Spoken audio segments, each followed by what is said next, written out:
ब्रह्मा जी के एक मन से प्रकट हुए पुत्र हुए जिनका नाम पुलस्त्य ऋषि था। ये ब्रह्मा जी के मानस पुत्र में है। उनकी एक पत्नी का नाम था गौ।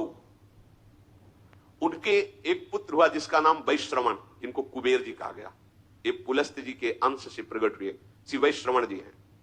ये बड़े तेजो संपन्न और शक्तिशाली थे।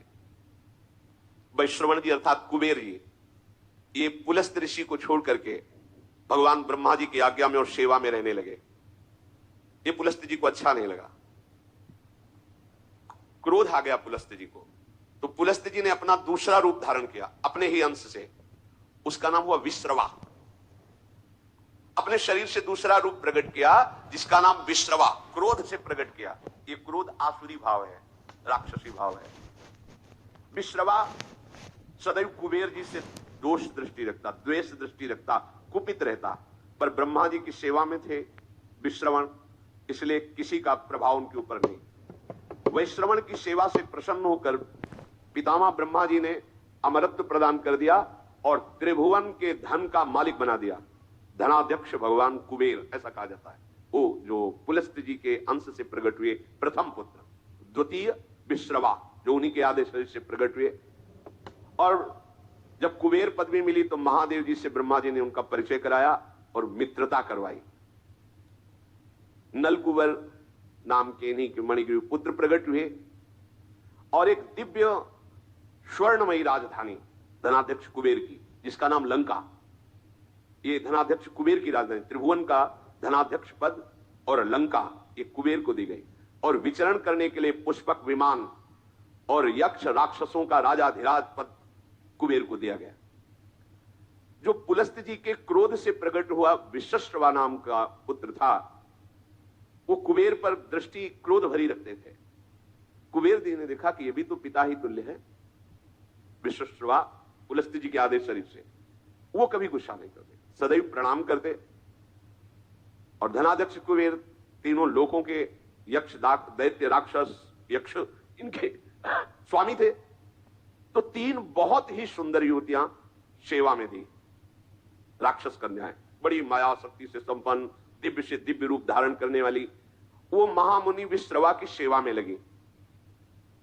रात दिन उनकी आज्ञा में हाथ जोड़े खड़ी रहती थी। वो जब जो आज्ञा वैसी सेवा, नृत्य करना, गान करना। महर्षि का दूसरा का राका, तीसरी का नाम मालिनी, तीनों एक दूसरी सेवा में सुख प्राप्त करने के लिए होड़ लगाए हुए थी। तीनों ने प्रार्थना की कि मुझे पुत्र चाहिए। महान तपस्या से संपन्न क्रोध युक्त विश्रवा मुनि ने उनसे पुत्र उत्पन्न किए। पुष्पोत्कटा नाम की जो राक्षसी कन्या थी, उनसे महाभयानक रावण और कुंभकर्ण, मार्कंडी जी सुना रहे। भूमंडल में इनके जैसा कोई बलि नहीं था। मालिनी नाम की जो सेवा में थी राक्षसी कन्या, उनसे विभीषण जी का जन्म हुआ। और जो राका नाम की थी, उनसे सूपनखा और खर, ये प्रकट हुए। हमारी एक एक क्रिया का परिणाम होता है। देखो, पुलस्त्य जी भगवान ब्रह्मा जी के मानस पुत्र हैं। उनसे एक पुत्र प्रकट हुए वैश्रवण, कुबेर जी महाराज। वो अपने पितामह ब्रह्मा की सेवा में लगे तो पुलस्त्य जी के हृदय में असंतुष्टता पैदा हुई, हमारी आज्ञा का पालन नहीं कर रहा। उन्होंने अपने को दूसरे स्वरूप में प्रकाशित किया। देखो, जो क्रिया द्वेष, असंतुष्ट या क्रोध या धर्म त्याग पूर्वक होगी, वो राक्षसी प्रवृत्ति ही प्रकट करेगी।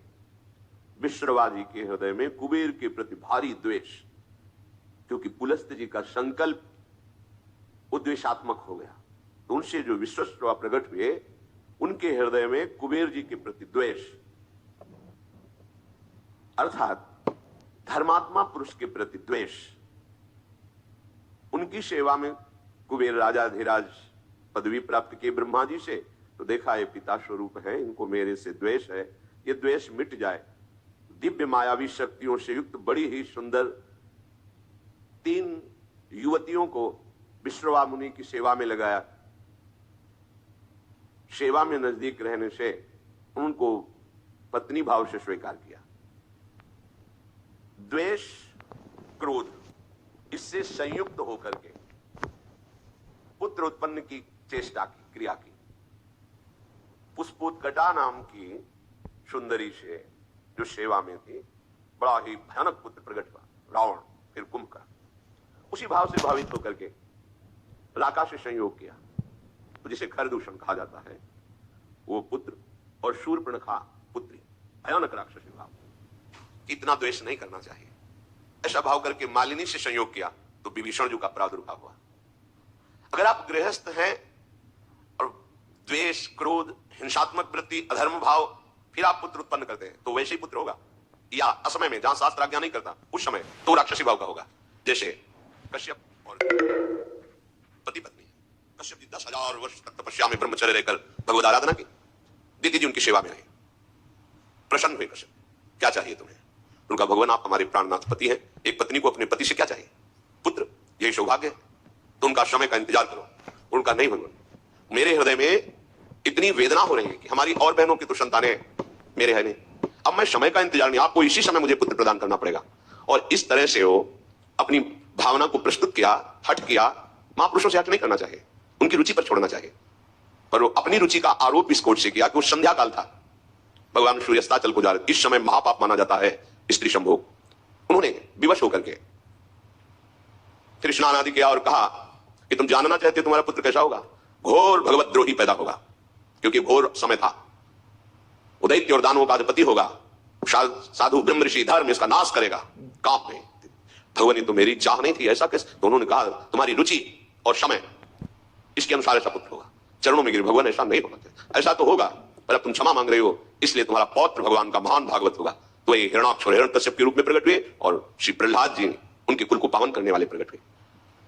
संतानोत्पत्ति एक भगवान की पूजा रूपी एक क्रिया है, ये कोई ऐसी साधारण नहीं।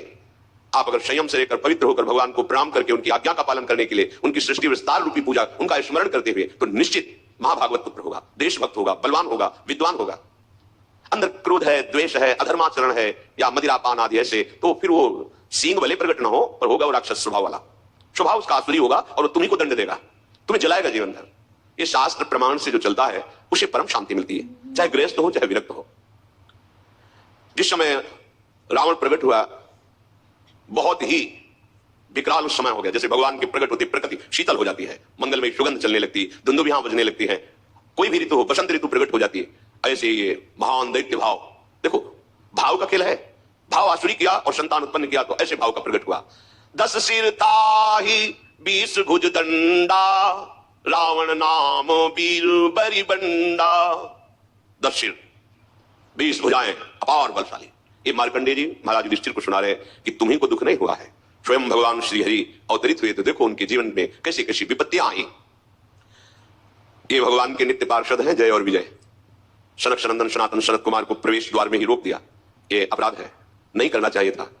जय विजय जी को बिल्कुल नहीं करना चाहिए था, क्योंकि ये आदि मुनि है, निरंतर भगवत अनुराग में, ब्रह्मबोध में छके रहते हैं। वैकुंठ में कोई ऐसा वैसा जा सकता है क्या? भगवत धाम है, संशय की कोई वहां गुंजाइश नहीं। 5 वर्ष की अवस्था हर समय रहती और नग्न रहते, दिगंबर रहते, और श्री मुख से चारों के निकलता रहता हरि शरणम हरि शरणम हरि शरणम। अब इनको रोकने की क्या जरूरत है? पर भगवान की जब प्रबल इच्छा प्रकट होती है लीला करने की, तो उनके जोड़ का तो उन्हीं का पार्षद ही होगा, दूसरा तो कोई हो ही नहीं सकता, क्योंकि हरि स्वरूप ही होते हैं। भगवत इच्छा से ही रोक दिया। अब इतने अनुराग में एक एक कदम बढ़ रहे थे सनक सनंदन सनातन सनत कुमार जी की, अच्छा नहीं लगा। तुमने क्यों रोका? प्रभु के दर्शन में जाने में क्या तुम्हें मेरे में बाधा लगी? तुम निर्विकार सच्चिदानंद परम धाम में भी दोष बुद्धि रखते हो? यहां कौन आ सकता है बिना भगवान की इच्छा के? उसका मतलब तुम्हें दंड चाहिए अभी। आश्चर्य की बात, जहां से किसी का वापस होना नहीं होता, भक्तों का या संतों का, भगवत प्रेमियों का अपराध वहां से भी नीचे पटक देता है। आज तक कोई प्रमाण नहीं मिला कि वैकुंठ से किसी का पतन हुआ हो, लेकिन इनका पतन हो गया। महाभागवत ब्रह्मबोध संपन्न निरंतर भगवत